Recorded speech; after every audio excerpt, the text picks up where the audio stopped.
Do you want to know how you can log into your Dreyfus Mutual Fund account? If yes, then this video is for you. Hello and welcome to Tech Basics. It's your host back again with yet another interesting tutorial video. In this video, I'm going to teach you how you can log into your Dreyfus Mutual Fund account. Go ahead and open Chrome OS browser on your PC, go to the Google search bar and search for Dreyfus Mutual Fund login.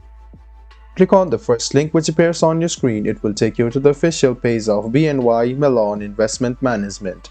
This is the official page of DNS, so you can see that this company owns Dreyfus. If you click on this link and try to log in to your Dreyfus account, you cannot log in. So as you can see, this has been converted to BNY Mellon Investment. Click on the first link and it will take you to this page.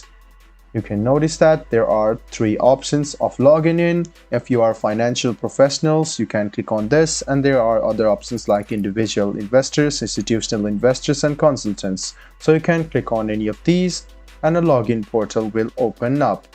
You can log into your account by clicking on this option over here where you can see. You can click it.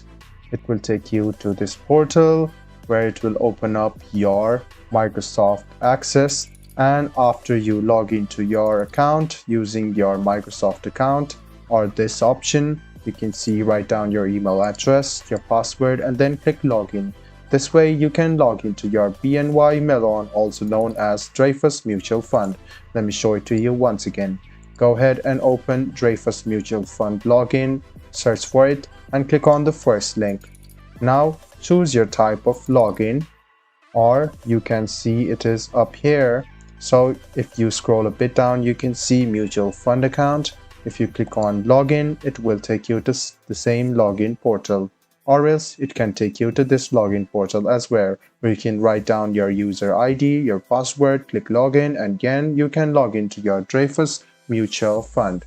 I hope this video was helpful for you. If you still have any kind of confusion, please do mention us on the comment section down below. Like the video, subscribe to the channel, and do hit the bell button for more. Hope to see you in the next video as well. Until then, goodbye, take care, and make sure you enjoy.